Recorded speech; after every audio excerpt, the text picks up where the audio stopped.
કદાચ વેમ હોય તો પાછો આવ્યો હાવું થઈ હવે પતિ જેવા પછી હાવું એ નહીં થવાય એવું કે ભાભીએ નહીં થવાય કે ભણેજે નહીં થવાય. એક વખત ચાન્સ સરસ મજાનો મળ્યો તો કે મળશે. ચાન્સ મળી ગયો છે તો એનો સદુપયોગ કરીને હવે લાવો લઈ લેવા જેવો છે. આ લાવો ફરી મળશે નહીં. પહેલું કિરણરામ બાપુને ભજન ગવડાયું, જાગ જીવનલા હસું ભવસાગરના કોઠર. હા ઠેઠાઈ ગયું છે બોલો. હા બહુ ફર્યા હું કદાચ આપણા હાકોડીઓમાં 84 લાખ યોની છે કોઈ ચોંચો ભમ્યા કોઈ રસ નથી આપણા કಡೆ. પણ અત્યારે બરોબર લેવલ પર આવ્યા છે. મનુષ્ય જેવું ટાણું વાલા તન ફરી ફરી મળશે. આ મનુષ્યનો જે દેહ મળ્યો છે ને એવો ફરી નહીં મળે. ડાયારામ બાપુને એવી આપણી ચિંતા થઈ છે કે આવા મલકની અંદર અને હરેક પ્રાંતમાં સંતોએ ખૂબ મહેનત કરી છે. હરેક પ્રાંતમાં જુઓ તમે કોઈ પણ ધારા નરસિંહ મહેતાને કેમ યાદ નિરાંત ધારાના નહોતા નરસિંહ મહેતા કેમ યાદ કરીએ છીએ? એમને મૂળ ધારાની વાત કરી છે. રામદેવજી મહારાજને લોકો યાદ કરે છે કારણ કે મૂળ ધારાની વાત તો કરી. પારક સદગુરુના તમે પાવ પૂજી લ્યો, પૂજેથી અગમની સૂઝ પડે, સિદ્ધ રામદેવજી સાચું ભણે. રામદેવજી મહારાજ લખેલું ભજન છે. સિદ્ધ રામદેવજી સાચું ભણે એ જાતે કે છે. અને છેલ્લી પંક્તિમાં એમ કે છે, બાવા બાળીનાથ ચરણે સિદ્ધ રામદેવજી બોલ્યા, સતના આગળ નથી બીજું કોઈ. સતથી ઉપર કોઈ નહીં તો સતની પારખ કરવી, સતને જોડવું. આપણે બીજી બધી વાતો છોડી દઈએ, સંતોનો મત શું છે એ જાણી લઈએ. સંત કહેવા શું માંગે છે અને એમાં ડૂબકી મારીએ. સંતોએ તો આવી સુંદર વાતો કરી છે આપણને. ભક્તિ ભજન રૂપે કહાં સે આયા બંદા કહાં જાયેગા, ખોજ કરો અગમ ઘર કી. ગોરક્ષનાથ લખ્યું. કેવી વાત લખી. અબ નહીં આવું અબ નહીં જાવું અબ નહીં ધરું કુડા ધ્યાના, કહે રવિરામ ગુરુ ભાણ પ્રતાપે મને લખી દિયા અમર પરવાના.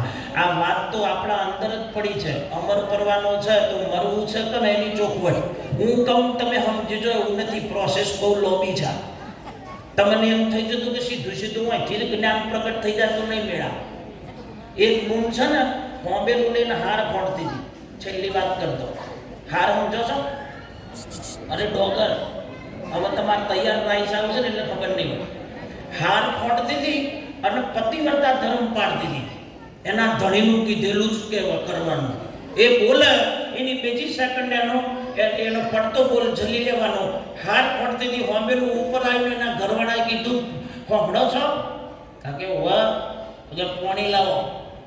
હોંબેલું એમ બેલ દીધું, દોડી પોણી લેવા. હોંબેલું તો જ ચોંટી ગયું. ચમત્કાર નથી કહેતો, આ તો ખાલી દ્રષ્ટાંત છે. હા પણ તમને એમ થાય કે હોંબેલું ચોંટવાની કોઈ વિધિ આવતી હોય તો મહારાજ બતાવો. હોંબેલું ચોંટ્યું, પોણી આલ્યું. એક બીજી બૂમ જોયું, આમ કરીને જોઈ લેલી કે ના ઘરમાં આવું ચમનું બન્યું, હોંબેલું ચોંટી ગયું.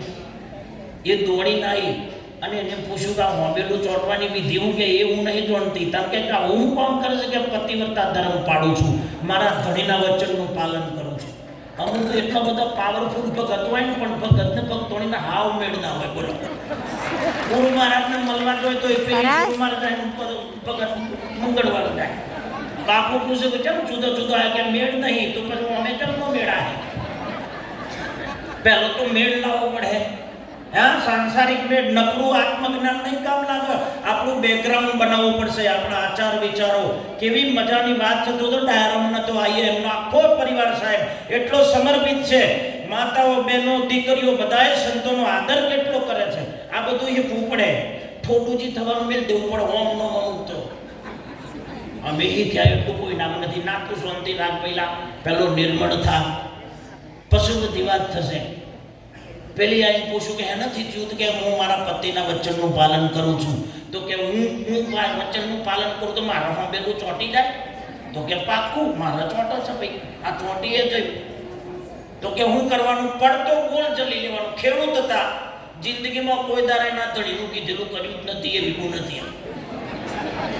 અને સાપડા ઉપર બાપુ હર્ષદ બાપુ ચાર પાડવા ચડી અને પેલો જિંદગીમાં નતો વાગતો પોણી ને ભૂલ મોએ દાડો કીધું કે હા ભણતો હતો પોણી લાવવાનું ઉપરથી પડી ના બધી વચ્ચોવચ્ચ ચોંટી ગઈ.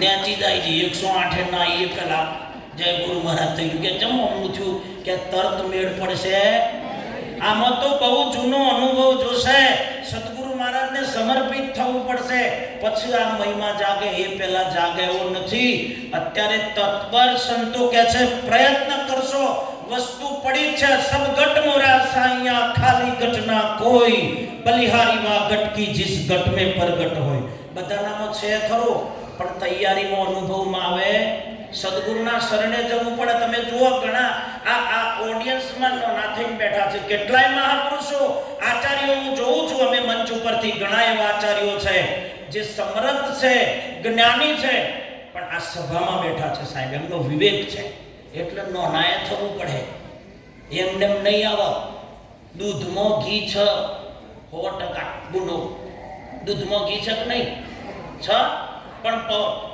દૂધની પવાલીમાં દીવે ઢળકાવો તો હળક છે કેમ નથી સળગતી ઘી છે તો હા એની પ્રોસેસ છે પહેલા એનો વિવેક કરવો પડશે દૂધને જમાવવું પડશે જમાયા પછી વલોવવું પડશે દહીં બન્યા પછી વલોવો એટલે મોખણ થશે પછી મેં પાછી હોશિયાર હોય તો તાવવાની ખબર પડે નકર રાતું ચોર થઈ જાય હા તાવવાની ગમ પડવી જોઈએ કે હવે બરોબર ઘીનું લેવલ આવ્યું છે ભક્તિમાં એવું છે વધારે ઓવર થઈ ગયું હોય ને તો વધારે ડામાડોળ થાય પછી ખાલી જ્ઞાને પૂરું થાય બાપુ આચારમાં કશું એ ના આવે અને પછી એ ઘીનો દિવેટ સળગાવો તો પછી જમાવટ સાહેબ એ જ્યોતિ પ્રગટ થાય ને થાય સદગુરુની કૃપા હોય તો શક્ય છે એટલે ગુરુ કૃપાથી ડાયારામ બાપા સમસ્ત મંચ ઉપર ખૂબ મહાપુરુષોનો મેળાવડો જામ્યો છે આપ સર્વે જતી સતીના ધાર્યા છો મહાપુરુષોના વચનોનું પાલન કરો છો મને સદગુરુ મહારાજની કૃપા થઈ તો મને આટલા બધા દર્શન થયા ભાઈ નહીં તો આવડી મેદનીના દર્શન થવા બહુ આમ મેળા જેવું વાતાવરણ છે તાળીઓથી બતાવો આવડું મોટું આયોજન કરવું એટલે દુર્લભ છે ગુરુ મહારાજની કૃપા હોય તો જ થાય નહીં તો થાય નહીં હા સદગુરુ મહારાજની પૂર્ણ કૃપા છે એટલે નહીં તો પંડિતજી બોલ્યા ને બધા દાડા નજીક આયા આપણા દેશના સંતો જુઓ સાહેબ કોઈને પ્યાલો પાયો અમર પ્યાલો મારા ગુરુજીએ પાયો મન મસ્તાન મેં ફરું દીવાના અમરાપુરની આશા કરો તો છોડી દેજો તમે પહેલી ચાવી છે અભિમાન ડાઉન કરો આ રવિરામ સાહેબ બોલ્યા બધાએ સંતો કોઈને પ્યાલો કીધો કોઈને કટારી મૂળદાસ બાપુએ કટારી મારી શબ્દ રૂપે શબ્દની કટારી કોઈને પ્યાલો આપ્યો દેવાયત પંડિત મહારાજે આગમવાણી બોલ્યા કળિયુગ આવો છે ચેતીન ચાલજો દોરડે દીવા બળશે ભયંકર કળિયુગ હશે અત્યારે આપણે સતલોકમાં બેઠા એવું છે પણ કળિયુગ એનું કામ કરે છે એનું વાતાવરણ છે જ કોરોના આવ્યો જોયું તમે ખતરનાક 2 વર્ષ સુધી રાતવા હોર્યો પણ ઘણું પહેરવાની આઈટમ હતી આપણને પહેરાઈ બધો પહેરતા હતા આપણે 2 વર્ષ સુધી પહેરાઈ અને એટલો ડર ખાલી દીધો સાહેબ હમણાં થોડા ટાઈમ પહેલા ખાલી વાતાવરણ આવ્યું પાછો શરૂઆત કરે છે સાહેબ જૂના માસ હતા ને માટલામાં ગાલેલા એ બહાર કાઢ્યા લોકો અને પાછા લગાવી દીધા કેટલો ડર હતો હારા જ્ઞાની પુરુષોએ ઓક્સિજનના 4 બાટલા કર બોલાવી મેલ દીધા મરવું તો કોઈને સહજ નહીં હા અમુક નો પેલો ચાઇનીમાં જોઈને વ્રત કરે છે ને કડવા વ્રત કડવા ચોથ ચાઇની રાખવું બાજુમાં ભગતનું ઉભો રાખવું બિચારો જિંદગીમાં ના રાખવો એ દરનું વિરાખીને કી તમે તો પૂર્વમાં મારા ભેગા હતા અત્યારે શું અને જન્મ ભેગા શું આપણે એવું કોકી છે